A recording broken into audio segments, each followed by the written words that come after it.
Information, aller, au présent, plus verbe à l'infinitif. Exemple, je vais partir. Tu vas comprendre. Ils vont se rencontrer. Usage du futur proche. Le futur proche exprime une action qui va se produire très bientôt ou qui est déjà en préparation. Il met l'accent sur l'imminence ou l'intention. Exemple. Action imminente, attention, le train va partir. Intention, je vais parler au directeur ce soir. Prévision, regarde le ciel. Il va pleuvoir. Le futur proche est plus courant à l'oral, plus spontané, et parfois moins formel que le futur simple.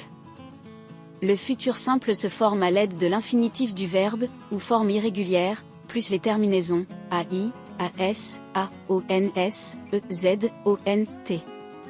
Le futur simple est utilisé pour exprimer des faits à venir, des plans, des promesses, des hypothèses ou encore des conséquences dans un discours logique. Exemple.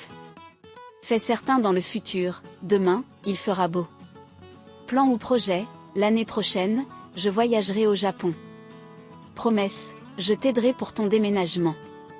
Hypothèse, réelle, quand tu seras prêt, on commencera.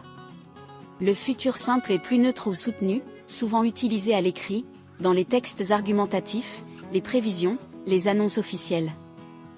Le futur antérieur se conjugue avec l'auxiliaire être ou avoir au futur simple plus le participe passé du verbe. Exemple, j'aurai terminé. Elle sera partie. Nous aurons compris. Il exprime une action future antérieure à une autre action future. Il peut aussi exprimer une probabilité ou supposition dans le passé. Exemple, action terminée avant une autre dans le futur.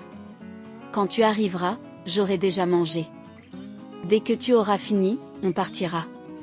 Supposition ou hypothèse sur un fait passé. Il n'est pas là. Il aura oublié notre rendez-vous. Tu auras mal compris, ce n'est pas ce qu'il a dit. Le futur antérieur est utilisé dans des récits ou dans des argumentations pour marquer l'ordre logique des événements.